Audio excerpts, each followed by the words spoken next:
Hvað er í gangi fjölskyldubrauðs? Hvað er að gera? Pönnukökur? Pönnukökur?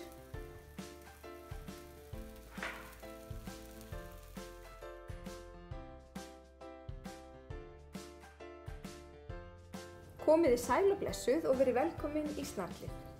Í dag erum við Ágúst saman, við erum nágrannar og við ætlum að gera pizzu fyrir einn. Við byrjaði á að setja 1 decilitra og við ætlum bara að nota gróft spelt. En þið munið, þið notið bara það mjöl sem er til heima. Já, þetta er örugglega bara mjög flott. Vel gert. Og við skulum setja smá, við erum bara að tala sér hvað þetta er lítið. Þetta er bara svona, þú veist, rétt og ég miðla bara hérna. Og svo svona hrærir þessu saltinu svona aðeins sama við, maður gerir þetta alltaf með mjöli. Og það er það bil 1 matskeið af ólífólíu og það er bara svona. Og svo eru það bil 3 af heitu vatni, ég sauð vatn bara á það, af því við þurfum að hnúa þetta saman einhvern veginn.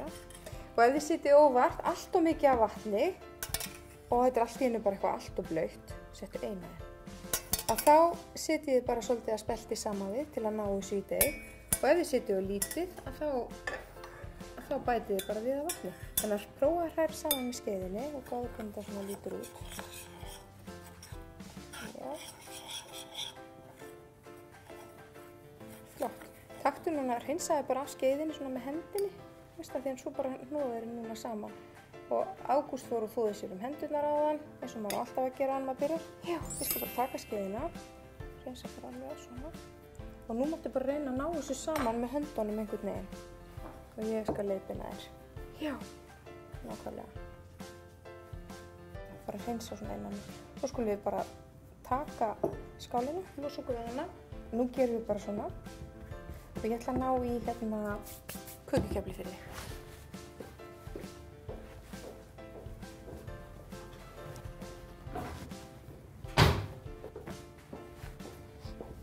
Byrjaði bara núna, sjáum hvernig það gengur. Mér finnst langbest að hafa þær svolítið þunnar. Já, mér líka. Er það ekki? Svona ítalskt. Finnst ekki gott að hafa þær eitthvað hnausþykkar. Þannig að við erum alveg í stíl, sko. Já, vel gert. Forbökum botninn í svona 5 mínútur og hann er bara tilbúinn þegar hann virkar svona þurr. Ég sýni þér og ykkur á eftir. Og segja þetta gott. Okay. Setjum við hana bara hérna á. Nú bökum við hana í 5 mínútur. Ég skal fara með hana og svo sjáum við hvernig hún lítur út þegar hún er tilbúin. Ok, Ágúst, núna var hún inni í svona það bil 5 mínútur og þá lítur hún svona út. Og þú mátt koma aðeins við hana og finnur hún svona eins og hún sé þurr. Stundum gleymi ég henni og þá er hún bara miklu þurrari og verður svona næstu í stökk. Hún er ekkert verri þannig. Þú mátt setja hvaða pítsusósu sem þú vilt á þína pítsu. En mér finnst mjög gott að setja tómatpúrru, bara að ég veit svona sirka magnið, held ég allavega, tómatpúrru og einhverja góða, mjög oft nota ég lífræna tómatsósu. En þú bara ræðir því.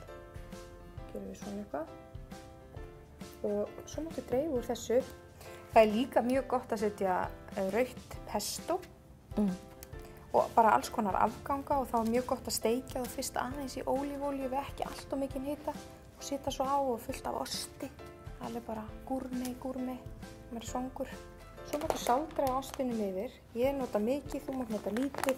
Það er bara þessu hver veit vil. Það er ekkert stress þegar þú komið of mikið úr pókanum, það er hægt að færa hann, við skera bara svona. Nú ætlum ég að setja hann aftur inn í ofn og hún er tilbúin einfaldlega þegar osturinn er bráðinn. Og það er svona yfirleitt 5 mínútur.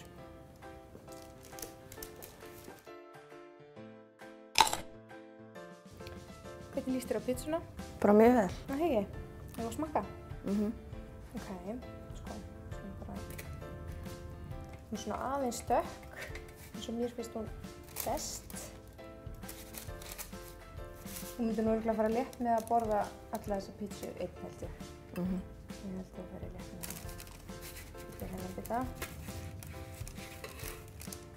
Og svo ætlum ég að segja þér og ykkur, hérna er hvítlaukur sem er búið að pressa, sem ég bara var að pressa.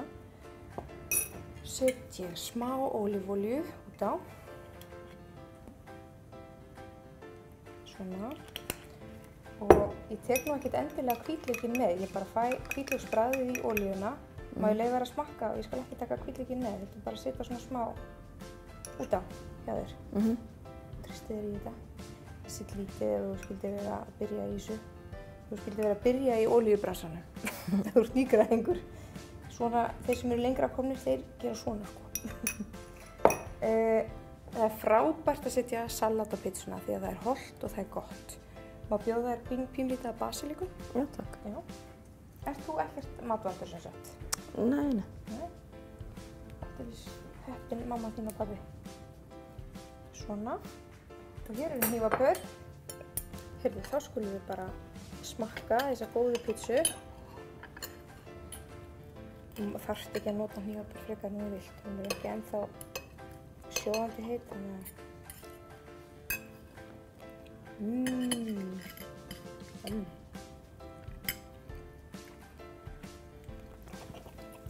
Þetta er alveg hræðilega gott. Sko, ég vil segja þér, já, þetta er erfitt að borða með hnífapörum. Þú ert ekki vanur að borða pizzu eins einn. Já. Já, ekki svona, eins og sért í Downton Abbey. Sko, það sem ég ætla að segja ykkur er að við vorum með gróft mjöl í botninum. Og málið er að gróft mjöl er bragð meira og það er bragð betra heldur en þetta fína. Og það er líka bara náttúrulega miklu hollara. Þannig að maður verður með svona betur mettur og líður betur ef maður borðar gróft mjöl. Ég nefnilega gleymdi einhvern tímann daginn, átti ekki gróft og notaði bara fínt í pizzuna og það bara kvörtuðu allir heima hjá mér. Mér finnst hún betri sem sagt með grófa mjölni. Við segjum þetta gott í bili, við ætlum bara að halda áfram að borða þessa pizzu. Verið sæl.